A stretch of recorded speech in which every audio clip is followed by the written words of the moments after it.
My name is Eugene Mudise. We are here in Klipdrift to receive a wonderful gift from the Department of Water and Sanitation. They have given us the first module, first phase, which is fully functional and producing quality water, which is tested and is ready for consumption for our residents. However, going to take almost 2 weeks. By then, our people will be able to get clean running water. So this is a wonderful Christmas present for our residents of Tshwane, in particular Hammanskraal. We really appreciate the gesture of the Water and Sanitation Ministry led by Phemi Majojina. Thank you. Residents of Tshwane, we are back with our Spaza inspections. We are in Renstown today. We came here with the Riaspana program. As you can see, this is one of the shops that we are inspecting. As always, we found people that are not complying with our bylaws. And while Home Affairs is just checking the status of the owners of the shop, we have done our checkings in terms of the bylaws, in terms of the building inspection, health inspection. We're about to close down this business.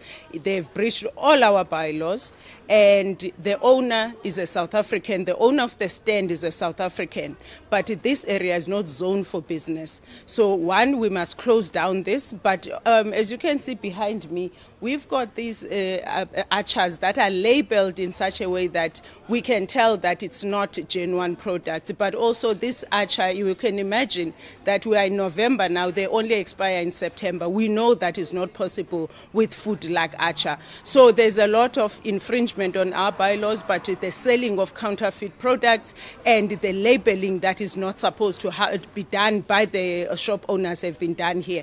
So there's a lot. It's common that we found these shops, but we are closing this one down. We're taking everything that is not supposed to be sold. We're going to destroy it later, and then we're going to deal with the owner that actually owes the municipality 83,000 rand, and he keeps receiving the rent, but he's gone AWOL. We're going to hunt him down, and he's going to answer for this.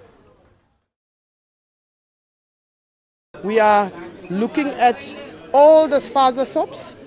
We are looking for compliance, but with us we have the fire department, we have the building control, we have also health department, we have Home Affairs with us, just to check if on the documentation, and then we are also looking for expired goods and then how the goods are being stored. We also want to know in terms of the registration of the shop, because we're giving effect to where Spaza shops must be registered, and we also want to do the awareness and education drive. We want to appeal to people buying food or goods at Spaza shops to look at the expired dates, and also to people that have Spaza shops to make sure where you buy the goods from before you buy it, that you also check the expiry dates, and also how you store the things. We want you not to be part of distributing expired food or food that are poisonous.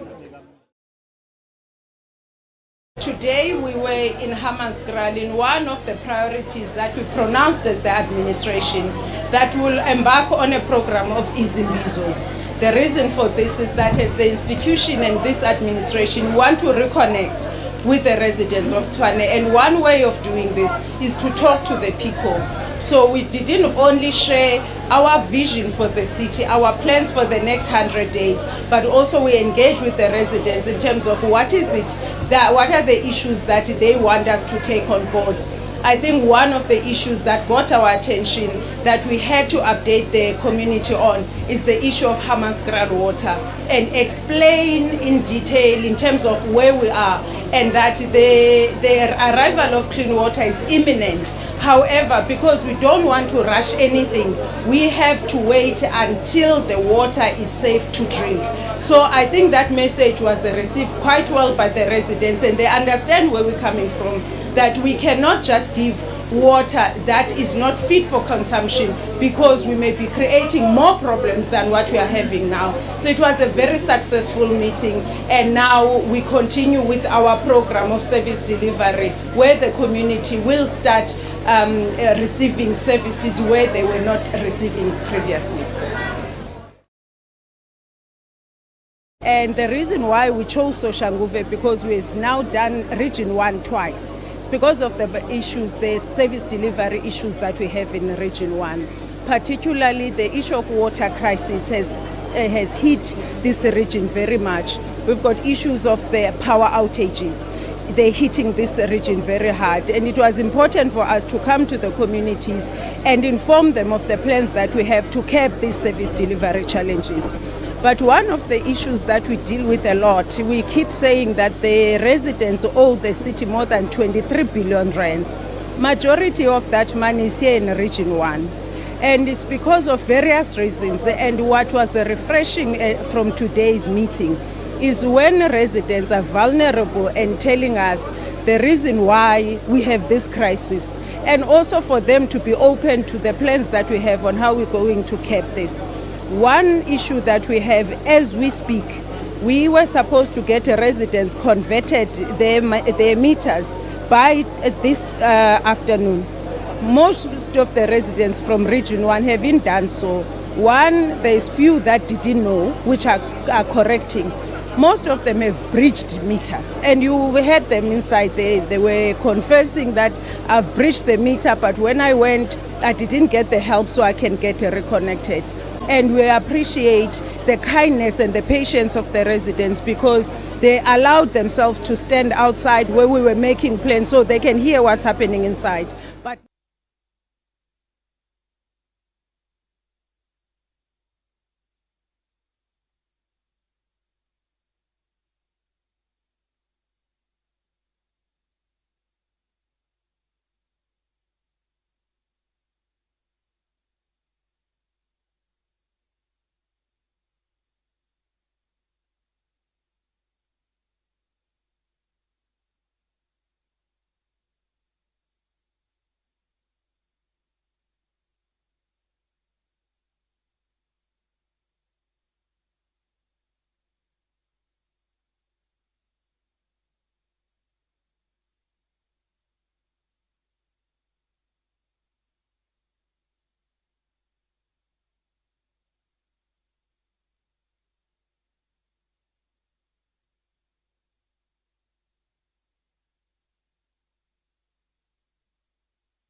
Good morning, councillors.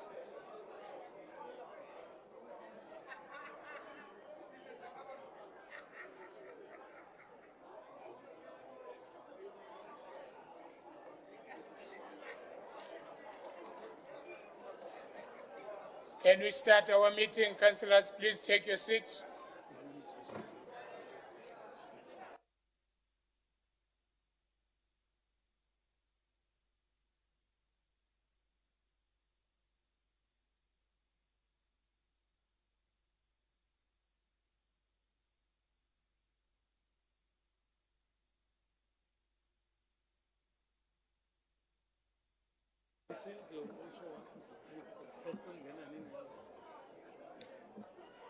Thank you very much. Can we then start our meeting?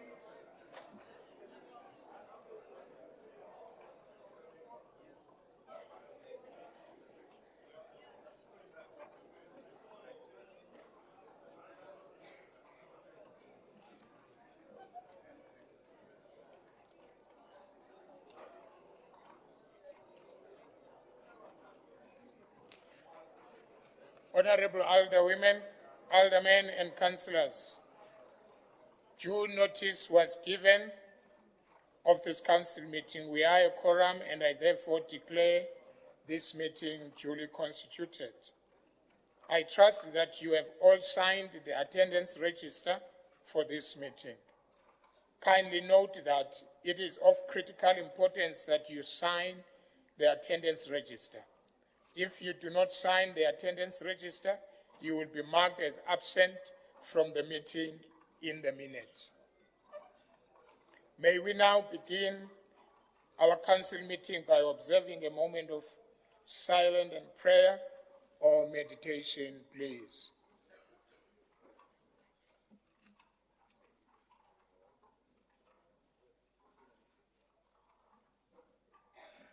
Thank you. I worship the Executive Mayor, the Deputy Mayor, Honorable Chief Kekan and his entourage, Honorable Chief Matlangwe and his entourage, members of the Mayoral Committee, Leader of the Executive Business, Chief Whip of Council, Chair of Chairs, Chairperson of Section 79 committees, leaders of all political parties represented in Council, Honorable Councillors, officials, members of the media, esteemed City of Tshwane residents, and the public.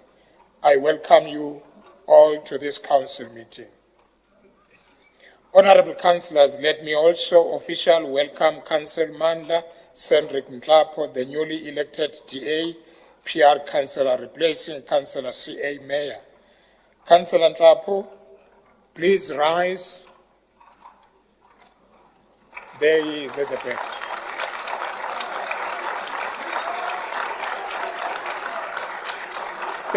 Thank you, Councillor. Please be seated.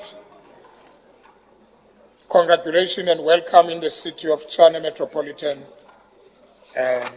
Municipality. Honorable Councillors, let me, on behalf of the City of Tshwane, express words of condolences to the family of and friends of Mr. Lucas Masterpiece Moripe, South African football legend who passed away on the 20th November 2024 at the age of 74.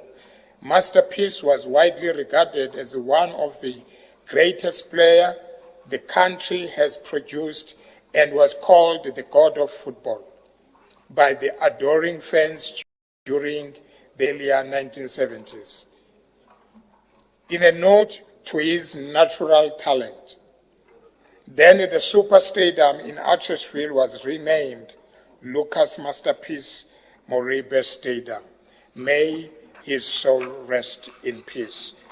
I will give an opportunity to the political parties when we arrive to unopposed item. Honorable Councillors, for the purpose of informing Council in as far as leave of absence for councillors from this council meeting is concerned, I will now call on the Chief Whip of Council to present to Council the approved leave of absence of councillors. Chief Whip.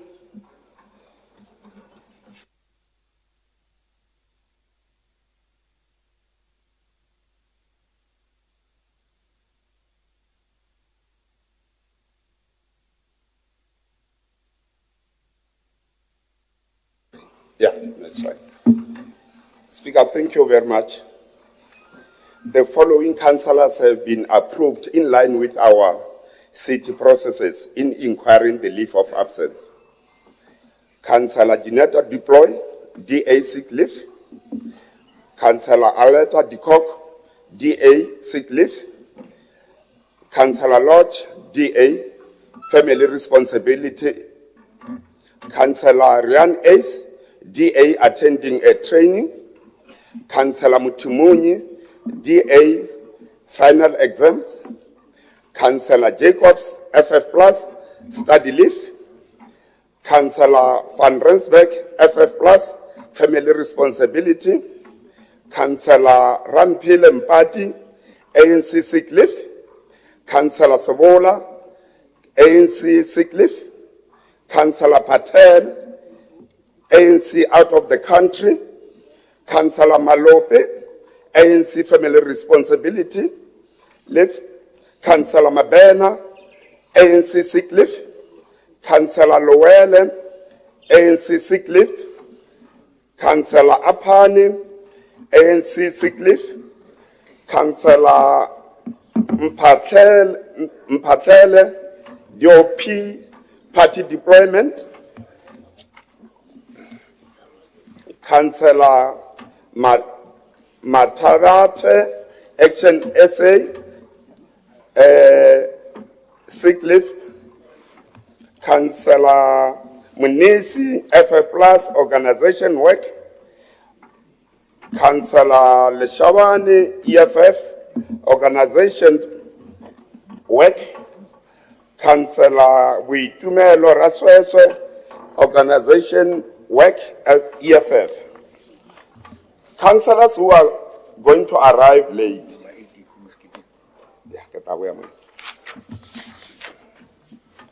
Councillor Alderman Aaron Maluleka, ANC, to arrive by 11:30.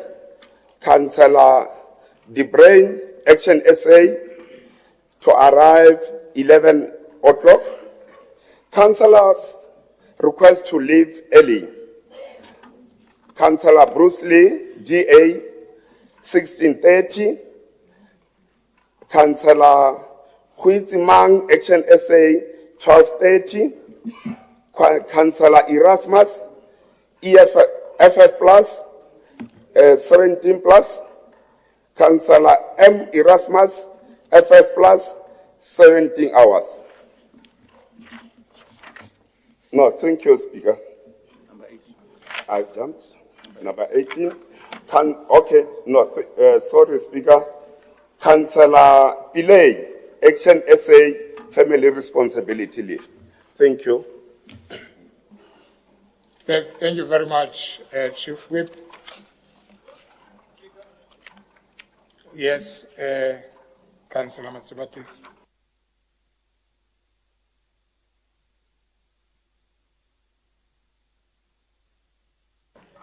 Thanks, Speaker.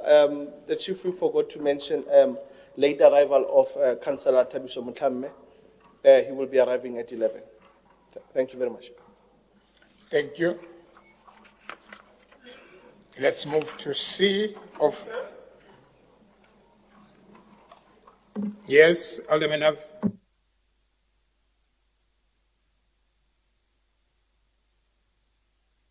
Thank you, Honourable Speaker. We'd like to thank the Office of the Chief Whip and the Chief Whip himself for noting the apologies and the leave of absence.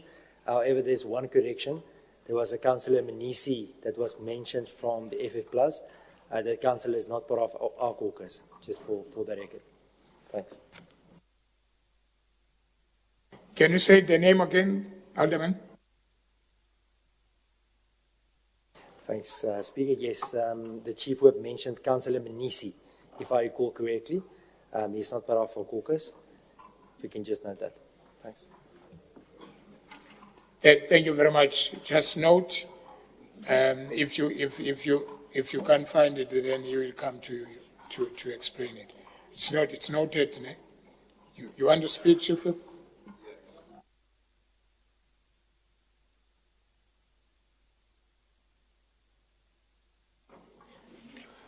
Speaker, this is for the EFF. Oh, thank you very much. That has been clarified. Thank you. Official notice, there is none. Let's go to D, unopposed proposals by the Speaker and other proposals allowed by the Speaker. 1, reports from this for submission to the Council meeting of 28 November 2024. Honourable Councillors, the reports contained in Part 3 and Part 5 of our agenda were received from the Leader of the Executive Business on the 22nd and 26th November 2024, respectively, and delivered to you on a SharePoint on the 22nd and 26th November 2024, respectively. These reports are deemed urgent and therefore must serve today. I trust that the Executive Mayor will also speak to these items when he submits his report to us today. We will get to these reports towards the end of our agenda. 2, 16 days of activism against gender-based violence. Honourable Councillors, the 16 days campaign runs every year from the 25th of November to the 10th December. This year campaign will be commemorated under the theme Towards Beijing Plus 30, Unity to End Violence Against Women and Girls. Various programs have been arranged in commemorating this campaign, and I therefore urge all councillors and the citizens of Tshwane to support and participate in such programs. Honourable Councillors, the Multi-Party Women Caucus requested that they be afforded opportunity to say a few words on the topic, and I have allowed such request. I therefore call upon Councillor Williams Moses, if he's the one that speaks, or the councillor that has been given this responsibility to address the council. That time is now.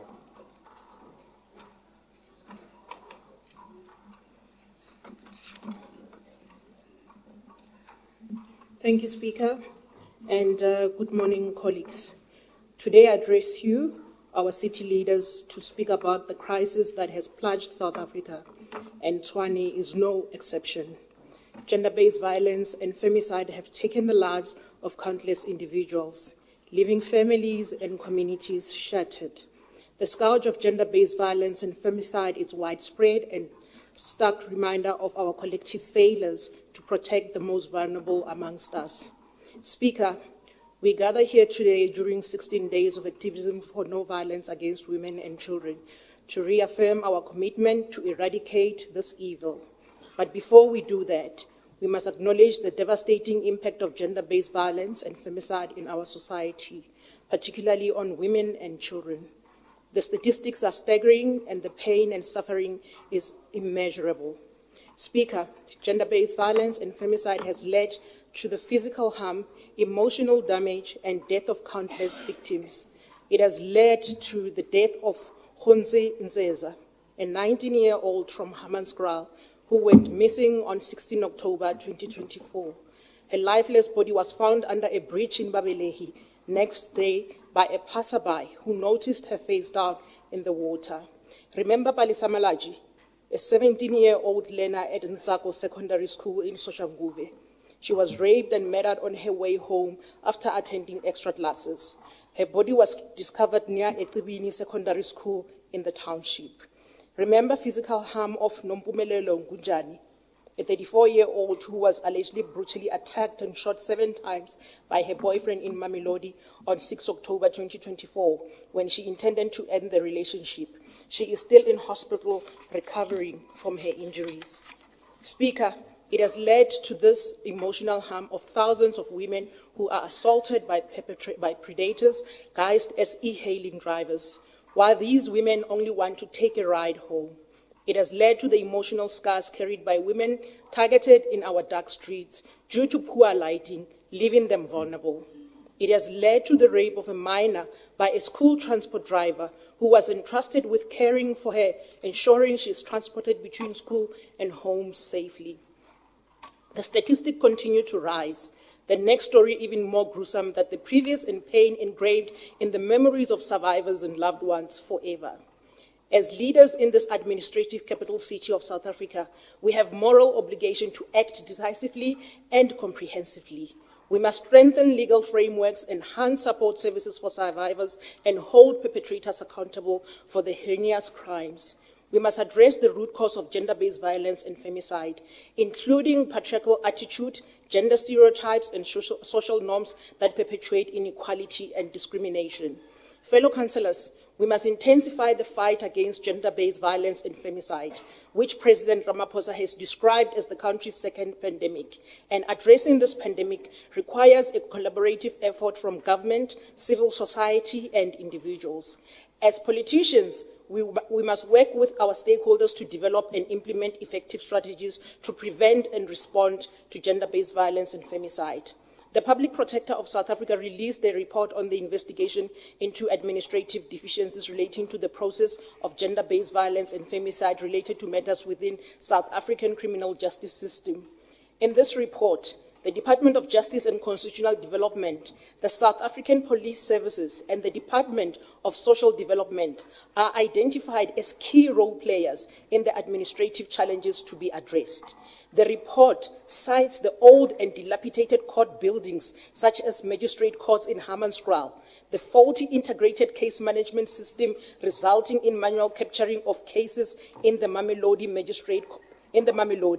magistrate courts, incomplete buildings project at some magistrate courts, such as Mamelodi, which has been incomplete for over a period of 10 years.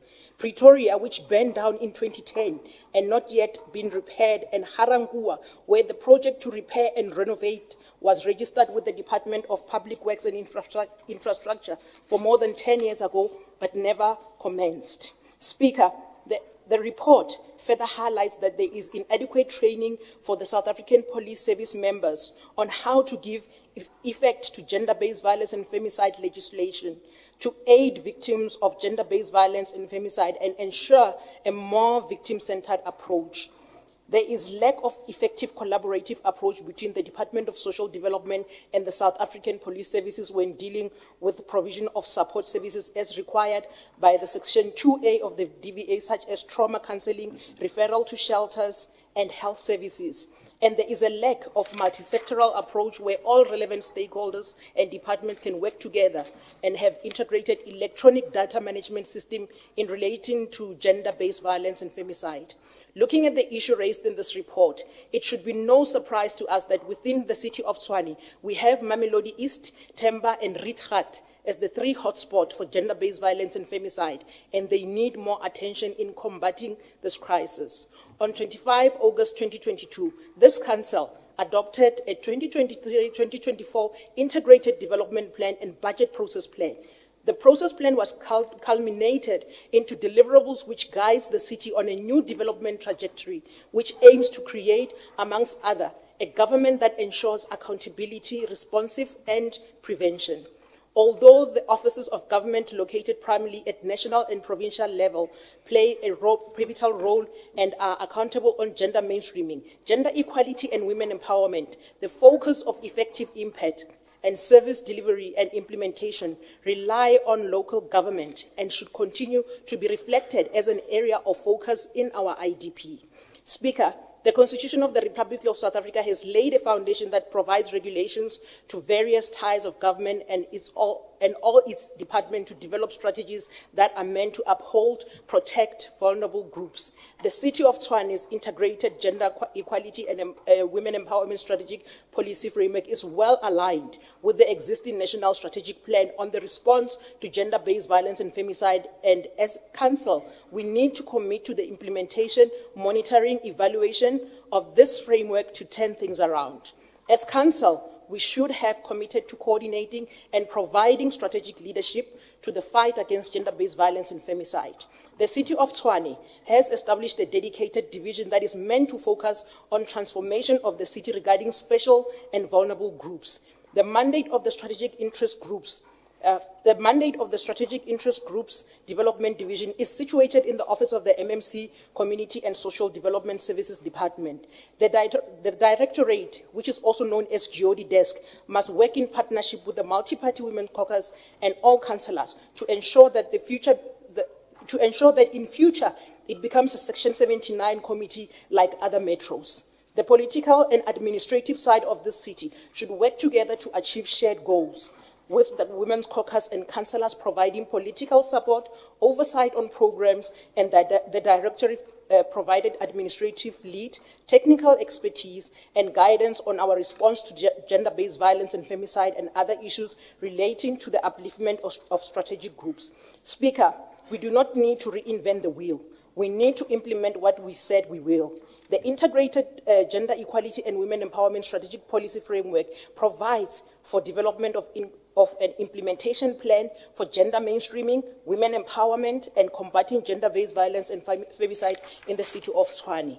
As council, we must commit ourselves to build livable and safe communities for all its citizens, including and particularly women and children. To the women and children of the city, not forgetting our men who suffered, silent, and some have lost their lives in the hands of their abusive women partners. We hear you, we see you, we believe in you.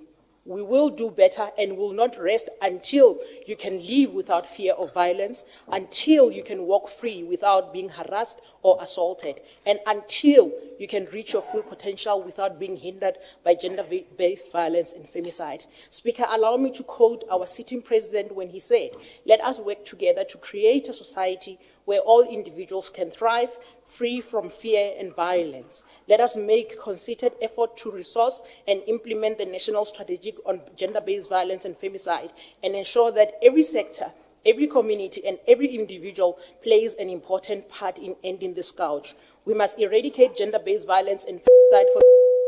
Please wrap up, Councillor. Thank you. We must eradicate gender-based violence and femicide for the sake of our children, ourselves, and future generation. Let's take up the challenge to create South Africa and city of Tshwane where everyone may live with dignity, feel safe, and be at peace. As the multi-party women caucus in the city, we will continue to advocate and use our voices where we are afforded platforms like the Salga Women's Commission and other forums. Ndolibuwa, I thank you.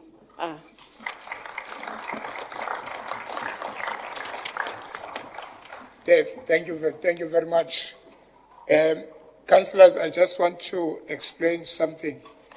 As you can see that there is a lady that is sitting there in front of you, Councillor Makhaleni. She's a sign language interpreter, but she's a trainee, so this one is observing her. So they are working together, so please don't mind the person that is sitting there. Thank you so much. Thank you very much, Councillor. Honorable Councillors, today is the last council meeting of Councillor LKP Moloto following his resignation as the DAPR Councillor with effect from the 29th November 2024. Councillor Moloto has been with the city for some time. Now and I will allow political parties to say a few words to appreciate to his effort as a councillor in the city of Tshwane. Then I'll start with the ANC. 3 minutes. Let me put time on that. Thank you. ANC.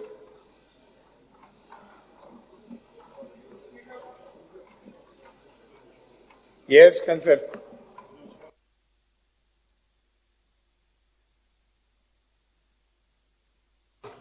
No, thank you very much, Speaker. I don't know the process in terms of your notes, but I was going to suggest that it be joined together with the congratulatory messages also of the new council of the DA. Thank you. Oh, thank you very much. Thanks for reminding me that. In other words, we are congratulating or we are speaking to Councillor Miloto and also welcoming the Councillor Nkapo, who's amongst us, and also speak on masterpiece passing. So in other words, you'll just combine the three. then we move on. Thank you very much. I'll call the ANC.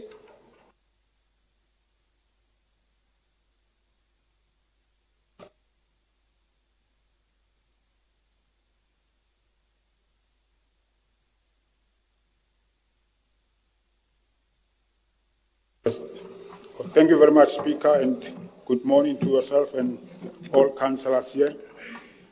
I see you are trying to manage time, which we really appreciate. But again, we've got a concern. Actually, before Councillor Makaleng could request you to combine the two, we were going to ask you if we are learning or unlearning in the process, because we truly appreciate the contribution made by Moloto, and actually I was disturbed the other day when I saw his trousers being torn apart, because I've got a relationship with him. We've got a cordial relationship. But my concern is, what are we doing with this? Is it an exit interview, or what can we categorize it? What can we name it? And conflating the masterpieces Moripe, the only Soccerite who's been named after a stadium, with other components, it's an insult and it's not fair. I think you must look into that. Let's deal with them separately. And in your response, just educate me. What are we doing with this one? What is it called? Thank you. Thank you very much, DM. There was a request in programming by the Chief Whip of DA requesting an opportunity to speak about Councillor Moloto as he's resigning. So that is the opportunity that I'm giving. And also welcoming Councillor Nhlapo. Yes, let me then agree that let's approach masterpiece in a separate way, not to combine them. Councillor Ramabut.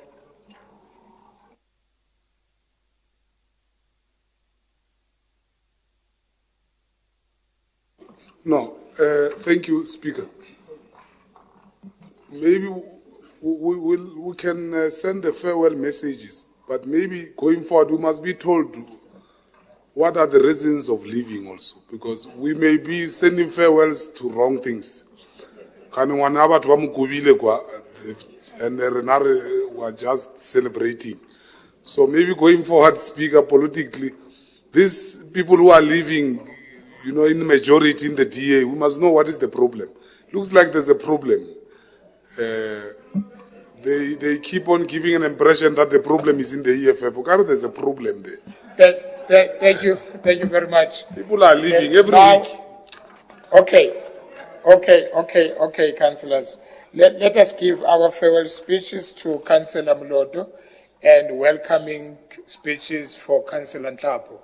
Then we will treat the masterpiece one separately from these two. Can I start with the ANC then? Thank you.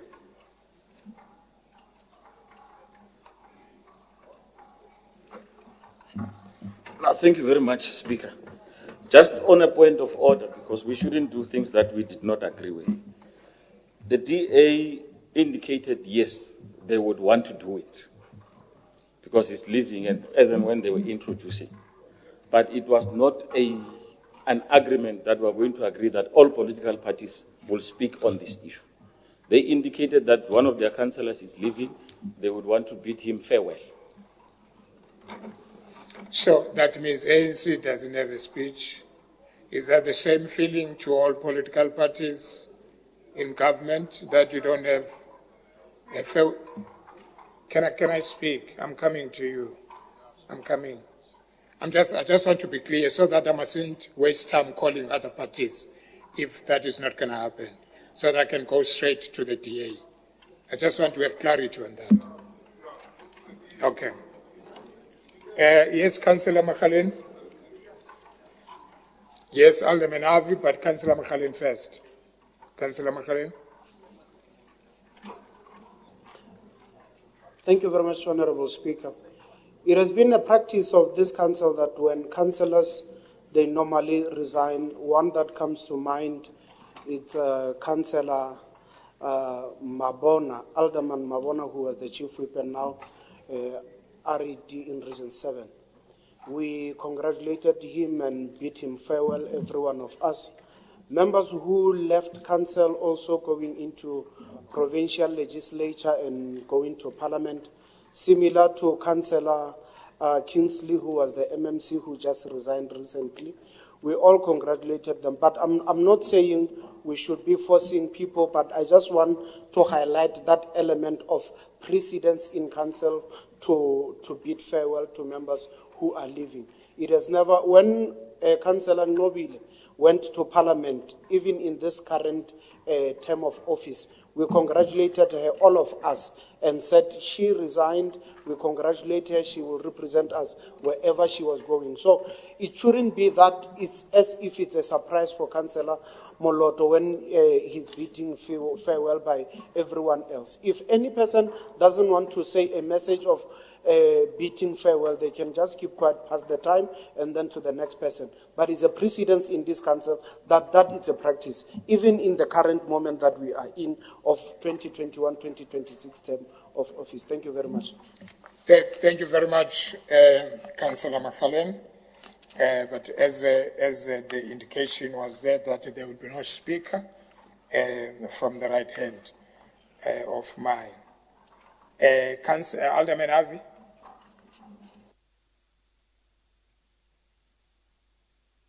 Thank you, Speaker. Yes, we concur with the previous speaker, and we would also like to have the opportunity to bid our Councillor Kwena farewell. Thanks.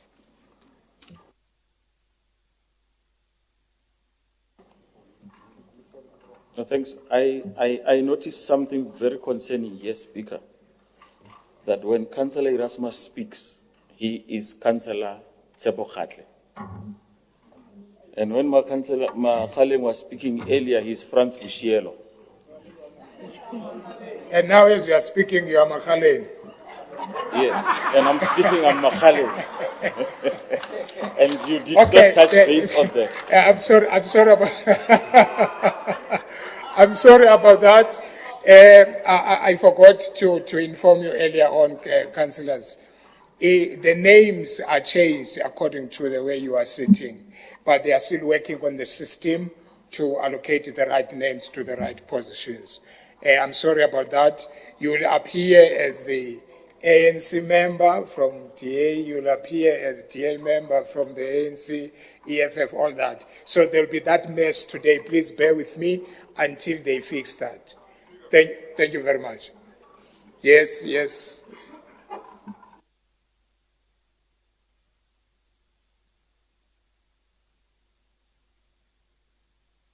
Now, I want to check, Speaker, if that, you'll educate me, it won't affect the minutes, because I can see also myself here, I'm appearing as Randy Tennis, Grandi Tennis.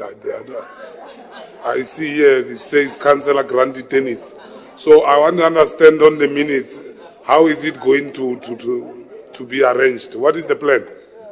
Randy Tennis here on me.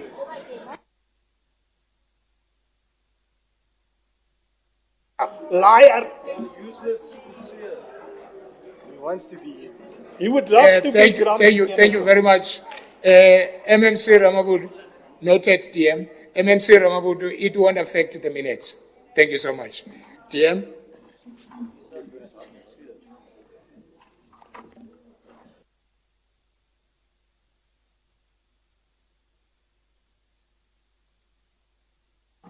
Thank you very much, Speaker.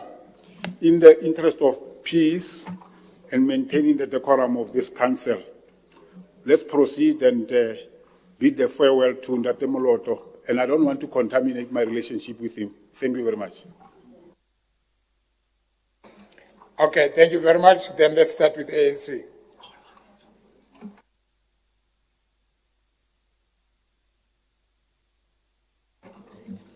Thank you very much, Speaker. We take this opportunity as the African National Congress Caucus to bid farewell to Councillor Gwena Moloto, one of the astute communicators that we've been with us for quite some time in the Democratic Alliance. Disciplined, but at some point, due to circumstances, he was forced to do things that were not palatable. But nonetheless, we still had continued to have good relationship with him. Hence today, when it is a surprise, we don't shy away to take this opportunity to bid him farewell. The Chief Whip of the DA has just informed us that he will still remain within the government echelons through being the spokesperson of the Minister of Communications. We wish him well in his new endeavors. He will remain in the system of government. We will interact with him in various platforms. Farewell, my friend. Go well. Represent this city very well at the national level. We will remain in contact with you in various government activities. Thank you very much. All the best.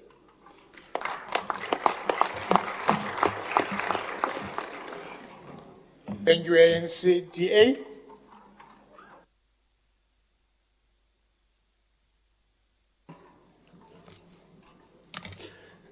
Speaker, thank you very much. Speaker, I take this opportunity to say farewell to Councillor Moloto, my friend of many years, but it's not goodbye from the DA. The DA is in Kwena's blood, and he remains firmly within the Democratic Alliance and part of the Regional Executive Committee of the City of Tshwane. The man, the champion, liked by all. He is an absolute amazing person. Strength of character shows through everything he does, and the dedication that he provides is always resolute. Kwena joined us in 2015, was part of the extremely successful campaign that saw Solly Msimang return to power, take the reins of power in 2016. In 2017, Kwena led an overwhelming victory at the University of Pretoria, taking all seats on the SOC Council, including himself being the president of that SOC Council. Fast forward to leading successful campaigns in various by-elections, especially Ward 92, with an absolutely resounding victory that saw our Councillor Shimi take Ward 92. And Speaker, he remains a patriotic South African, a brilliant South African, and absolutely looking forward to seeing what happens when he assists our DA Minister of Communications, and looking forward to that and seeing what happens there.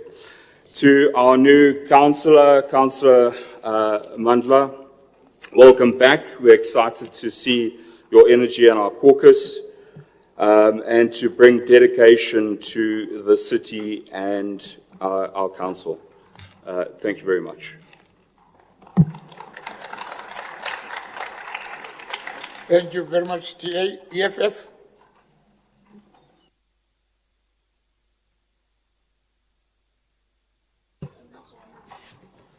Thank you, Speaker. On behalf of the EFF caucus, would like to wish Councillor Gwena Moloto a heartfelt farewell. During the Fees Must Fall movement, he stood with us, leading as a key figure at the University of Pretoria.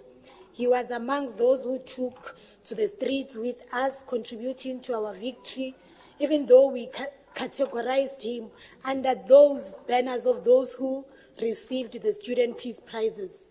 As you leave this house, Gwena, may your journey ignite a realization among young people that are still in the Democratic Alliance that DA does not truly serve the people and will never unite South Africa under a genuine democracy. We wish you all the best. You are a bright young individual capable and thriving beyond measure. We hope you have learned that rallying behind a ban of racism will never yield true freedom. Thank you very much, Speaker.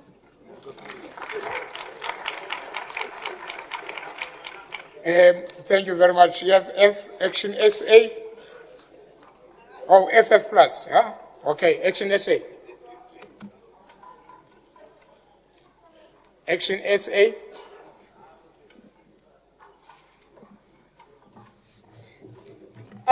Thank you, Speaker. On behalf of Action SA Caucus, we would like also to bid farewell to Councillor Gwena Moloto, one of the young dynamic councillor in this council. We are happy to hear that he's going to take one of the strategic position, which means that we are not going to lose Gwena Moloto in the government spheres. We wish you well, Gwena, and go and represent this city of Tshwane at a national level.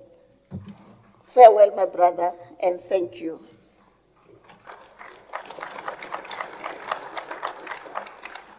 Thank you very much.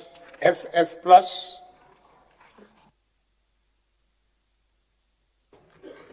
Thank you, Honourable Speaker.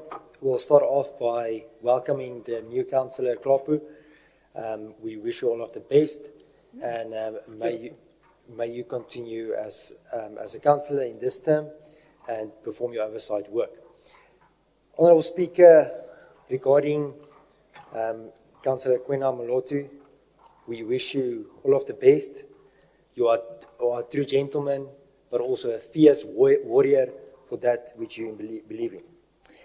You have been blessed with words, but you are also an inspirational leader. Never forget that. Wherever you go, stay true to yourself and never forget who you are. Don't sacrifice yourself for anyone, but stand on your principles. Gwena, we wish you well. You are a colleague, a previous coalition partner, but you're much more than that. You are a friend and you are a brother. Gwena, be blessed and be a blessing wherever you go. We wish you well. Thank you.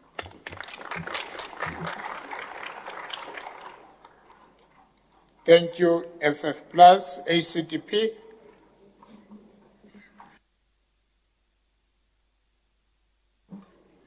Amen. Okay.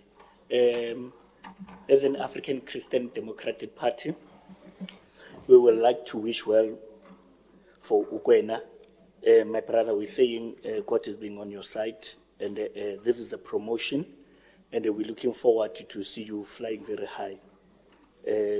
With the councillor that just came in and joined us, please bear with us when we fight, we do whatever. Please welcome to the real politics, where you will learn a lot. I believe that you will add something in this council. God bless. Amen. Thank you very much. AIC.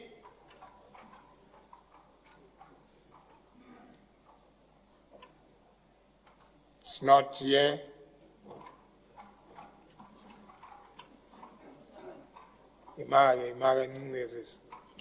Go back to your seat. All right. Thank you, Speaker. We, as the multi-party, would like to send our farewell to Councillor Gwena Moloto. We appreciated your efforts and contributed in committees in a council. May your next endeavor take you to higher heights and continue to grow as a politician. Thank you. Thank you very much. Can I call Women Multi-Party Caucus?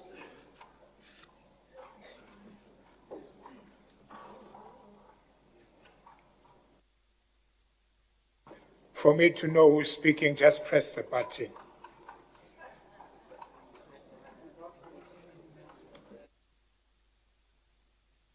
Going once, twice, gone.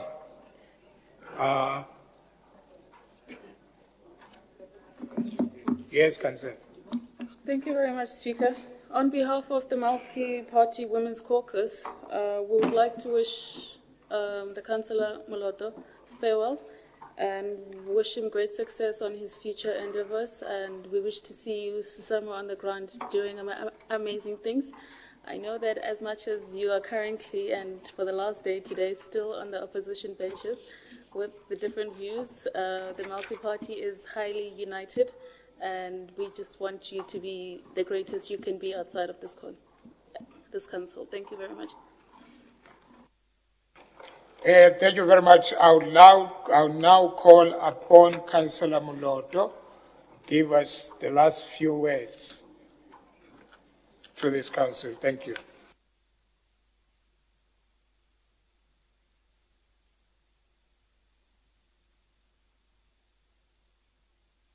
I think someone else, there we go. Thank you, Speaker.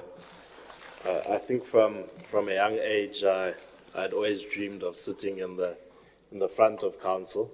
So it's nice to have finally made it here after 7 years. But really thank you, colleagues. The decision to leave this council chamber was not an easy one, and not a decision that I took lightly. I first stepped foot inside this council chamber at the age of 23 in the old Sammy Marks building, and in many ways the politics of this chamber and of the city have shaped me both politically and personally over the past 7 years. And I remember walking into Sammy Marks for the first time and this council chamber for the first time, and just being in awe of this building and what it represents. And I think walking in for my last time today, I was quite overwhelmed by those same emotions again. And I really feel that what we do here is important. We represent the hopes and the dreams of the residents of Tshwane, and it's a responsibility that we shouldn't take for granted.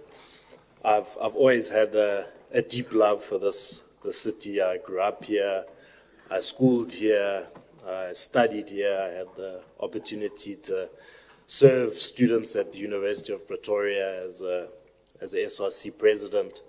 And as my colleague from the EFF said, I had the opportunity to stand with many of the young councillors inside this room today on the lawns of the union buildings in 2015 at the height of student activism. And I think really I just want to thank the Democratic Alliance. First and foremost, I remain a dedicated member. I signed a 5-year membership yesterday, just in case there are any questions. I'm not going anywhere, and I just really appreciate the party's belief in me over the past 9 years, all of the support, and trusting me with very critical positions, including the one that I'm stepping into now as the spokesperson of the Minister of Communications and Digital Technologies. I'd also like to thank the caucus. Coming in as a young 23-year-old inside such important years of my life, many of you have become more than just colleagues. You've become mentors, you've become friends, you've become family, and it's bittersweet to say goodbye to a lot of you today. I'd like to thank caucus leadership for giving me the opportunity to be the caucus spokesperson over the past 15 months. It really has been my greatest honor and a responsibility that I never took lightly. I'd like to thank the members of the Vryheidsfront and other parties that formed part of our coalition government for the support, for the brotherhood, and I really appreciate many of you and consider you very close friends. To the members across the aisle, I remember in one of my first committee meetings, economic development, that Alderman Maduleka said that in the council chamber, it's a circus, we do our political gymnastics and backflips, but that in the committee meetings, it's where the real work gets done. And I feel that I've built very good relationships with a lot of my committee members from various political organizations. And I really appreciate the common ground that we were able to find. I think most importantly, I'd also like to thank the residents of Tshwane for giving me the opportunity to serve you for the past 7 years. It's honestly been my greatest honor and privilege, and I can assure you that this is not a goodbye. It's just a goodbye for now. Thank you.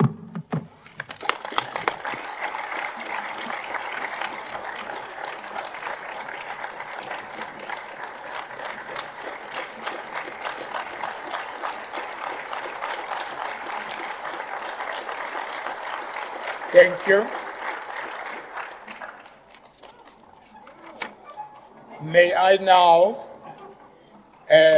open to the House. I'm not going to call any political parties.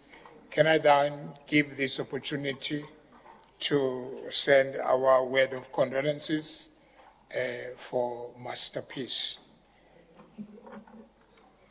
Just if someone wants to speak, just raise their hand so that I can be able. DM?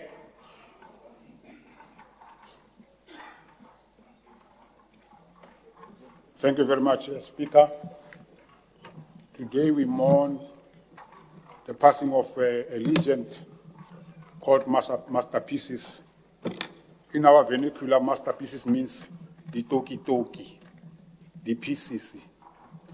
He earned this name because of his dribbling skills, which was a nightmare to the defenders, a pain to the supporters of other clubs.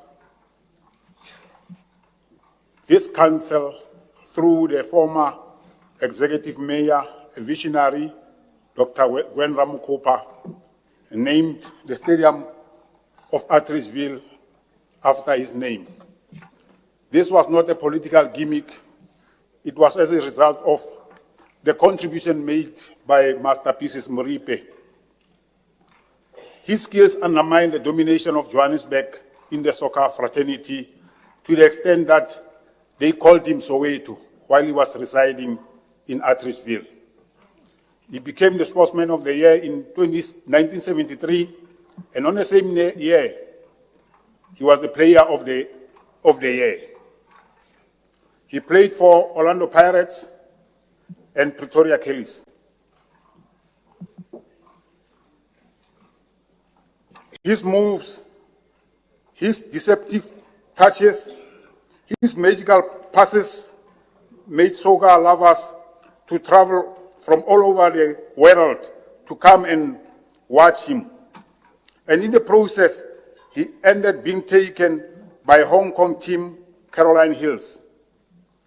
We want to send our heartfelt condolences to this legend, and we say, as this council, and on behalf of the African National Congress, we will remain indebted in what he did with this wonderful capital city by putting it on the map and be recognized worldwide. I thank you. Thank you very much. Is there anyone else? Okay, wait. Okay, noted, Councillor. Go ahead, then Councillor deploy. Alderman deploy. Let's start with the Councillor. Yes. Thank you very much, Speaker. Lucas Moripe was born in Soweto, but he made big here in Tshwane. That is when he was playing for Pretoria Bantu Kellys Football Club. When he played for Amapagapaga as well. Speaker, most people don't even know that Masterpieces, by the way, it was Masterpieces, not Masterpiece, Speaker,